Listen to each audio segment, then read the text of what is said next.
sedikit mengulang dari part kemarin. Si pilihan Tuhan menggunakan armor yang telah dia siapkan. Dia yakin dengan armor itu, dia akan menghancurkan semua monster. Dan dia pun berjalan masuk duluan. Tiba-tiba pesan sistem muncul lagi. Peringatan. Anggota kedua bergabung. Kesulitan telah meningkat ke tingkat mimpi buruk. Tantangan legendaris. Akan ada monster legendaris di dungeon ini. Monster itu tidak memiliki ruangan khusus. Mengalahkannya akan memberikan hadiah legendaris. Setelah melihat pesan sistem, petugas itu terkejut dan berkata, "Hah? Mutasi legendaris?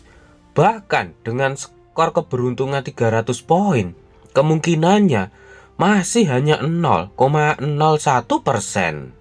Betapa beruntungnya orang ini. Cepat beritahu atasan bahwa ada mutasi legendaris di ujian Hunter. Suruh mereka mengirim bala bantuan."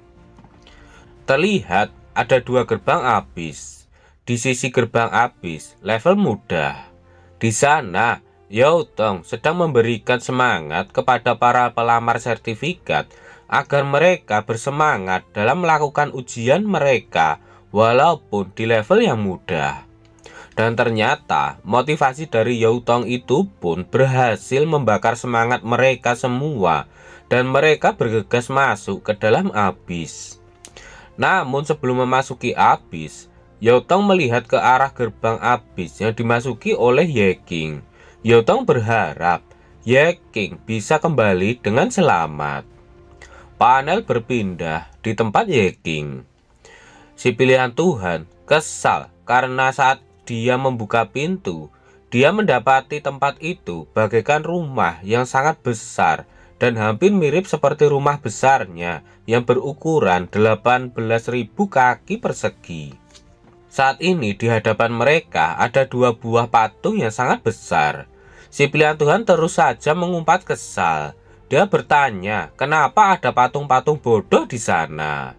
Menurutnya, ini hanyalah pintu masuk yang payah. Bahkan tidak ada apa-apa di tempat itu. Si pilihan Tuhan membandingkan tempat itu dengan taman depan rumahnya yang jauh lebih bagus.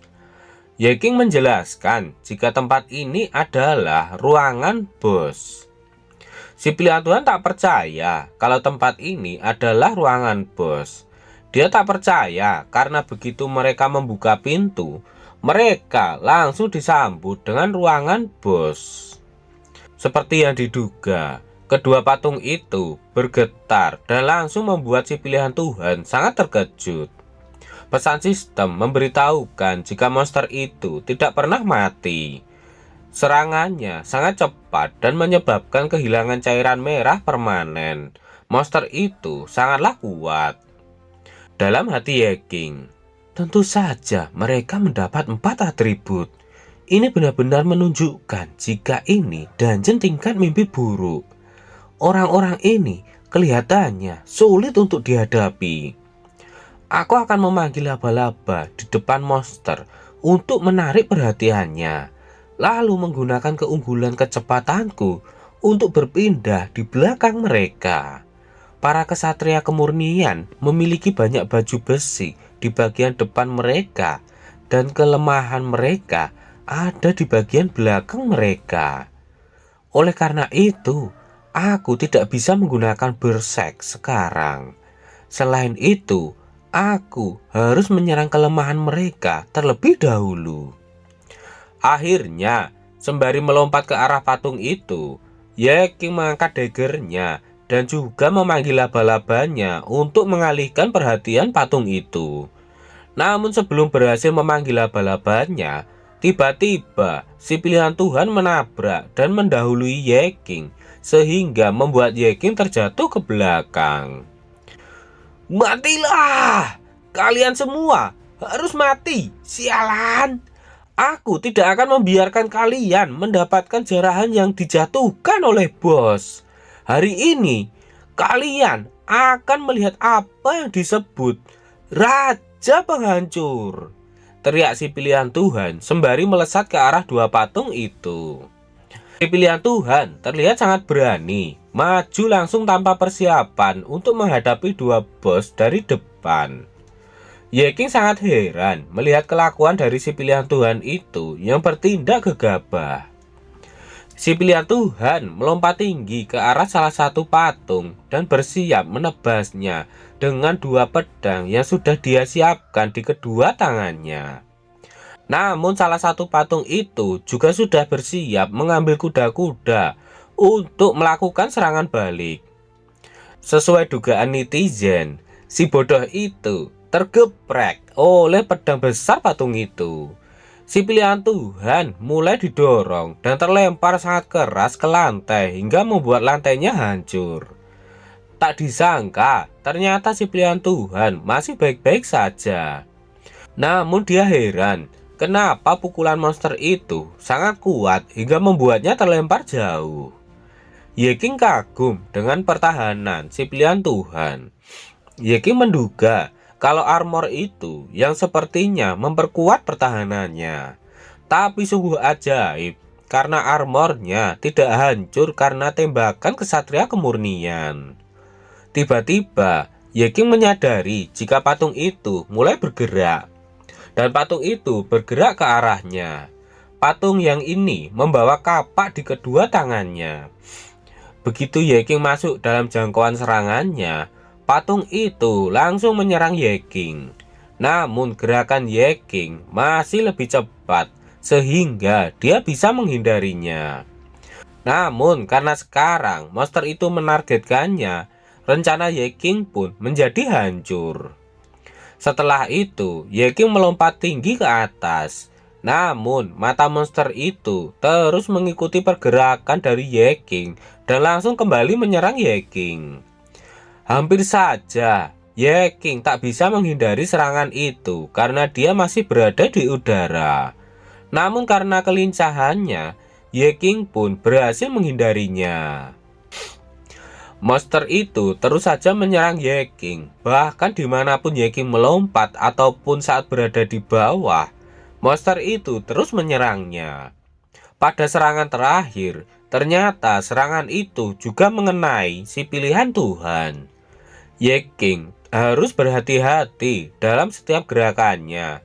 Itu karena serangan kesatria kemurnian menyebabkan kehilangan cairan merah secara permanen. Dengan kata lain, kerusakan sekecil apapun akan berakibat fatal dalam situasi ini. Si pilihan Tuhan sangat marah karena yang melawan monster itu adalah Yeking.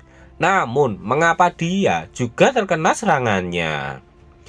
Yeking mengatakan jika kesatria kemurnian tidak peduli tentang itu. Jika si pilihan Tuhan tidak ingin terkena serangannya, Yeking menyuruhnya untuk pergi dan bersembunyi di sudut ruangan itu. Lagi-lagi, si pilihan Tuhan marah-marah. Dia tak terima disebut sebagai beban oleh Yeking. Si pilihan Tuhan mencari alasan kalau dia hanya terpleset dan cuma itu saja. Pesan sistem kembali muncul. Kesatria pemberani, pertahanan yang kuat, kekuatan penghancur yang tak tergoyahkan. Yeking terkejut membaca pesan sistem itu. Dalam hati Yeking, tampaknya mudah hancur oleh pertahanan. Kurasa itu dimaksudkan sebagai serangan balik terhadap tank. Serangan kali ini, Yeking sedikit kesulitan untuk menghindarinya. Untuk dapat selamat, Yeking pun menggunakan Spirit Dash untuk menambah kecepatannya. Dan dengan itu, Yeking pun berhasil selamat. Lagi-lagi, si bodoh itu maju. Dia mencoba untuk melawan monster itu. Dia tak mau kalah dengan Yeking. Yeking terkejut melihat kecepatan si pilihan Tuhan. Si pilihan Tuhan melompat dan memukuli patung itu dengan tangan kosong. Dalam hati Yeking, orang ini mengurangi tekanan dalam pertarungan. Dia tidak sepenuhnya tidak berguna. Jika aku harus melawan dua bos, kita harus bersama-sama bertindak atas semua pekerjaan dalam tim berburu yang tepat. Baru saja Yeking memuji kehebatan si pilihan Tuhan, dia pun sudah terkena pukulan dan terlempar hingga melewati Ye King. Dalam hati Ye King, dia tank yang pertahanannya hancur. Tentu saja dia punya satu kesempatan. Sekarang monster itu semakin marah. Dia seharusnya jadi tank. Setelah mendapatkan serangan itu, si pilihan Tuhan merasa kalau serangan itu sangat menyakitkan. Setelahnya, monster itu meraung keras dan mengeluarkan aura hijau dari tubuhnya. Pesan sistem muncul kembali. Pengingat, target skill Taunt hanya dapat memberikan damage kepada inisiator Taunt. Spell yang ditargetkan akan dialihkan secara paksa ke inisiator Taunt. Kali ini, Ye King tidak dapat fokus pada satu monster saja. Dia harus mencoba mengalahkan orang lain juga, yang bahkan lebih besar. Kemudian, monster itu pun langsung melesat cepat ke arah Ye King dan langsung menyerangnya. Untung saja, Ye King berhasil menghindar dengan melompat ke samping. Pesan sistem kembali muncul. Pengingat, pertahanan berlapis besi mengurangi 95% dari semua kerusakan yang masuk. Kali ini, Ye King dalam masalah karena serangan dari daggernya tidak akan berpengaruh padanya. Karena si pilihan Tuhan itu sangat bodoh, dia melakukan serangan sembari menanyakan kenapa monster itu begitu berbeda dari yang pernah dia lawan sebelumnya. Biasanya, monster di Abyss mati dalam 1 atau 2 serangan saja. Kali ini, monster yang membawa pedang panjang mulai mengambil kuda-kuda untuk menyerang. Ye King kesal karena yang satu lagi juga ikut bergerak. Ye King pun kali ini benar-benar harus melawan 2 monster sekaligus. Sembari berusaha menghindari serangan monster itu, Ye King menanyakan apakah si pilihan Tuhan menaruh semua poin keterampilannya pada pertahanan.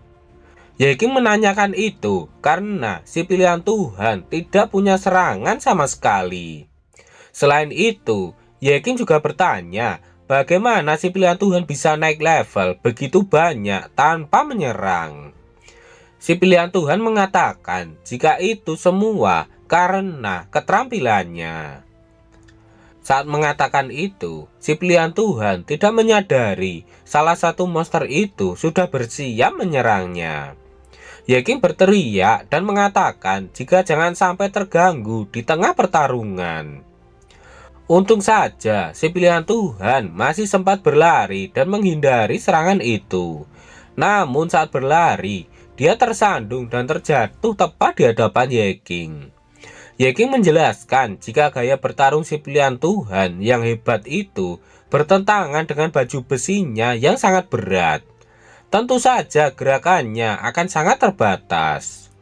Si pilihan Tuhan mengatakan jika tidak ada yang memberitahunya sebelumnya. Dia biasanya hanya menunggu yang lainnya selesai. Dan inilah nama si pilihan Tuhan itu. Dia bernama Wu Shangxie. Dia adalah bos konglomerat. Setelah mewarisi perusahaan, dia membayar orang lain untuk membantunya naik level. Dia tidak tahu cara bertarung, jadi yang dia tingkatkan hanyalah pertahanan. Selama dia tidak mati, dia bisa menang. Apakah yang akan terjadi selanjutnya? Nantikan kelanjutannya seminggu lagi kalau komiknya sudah update.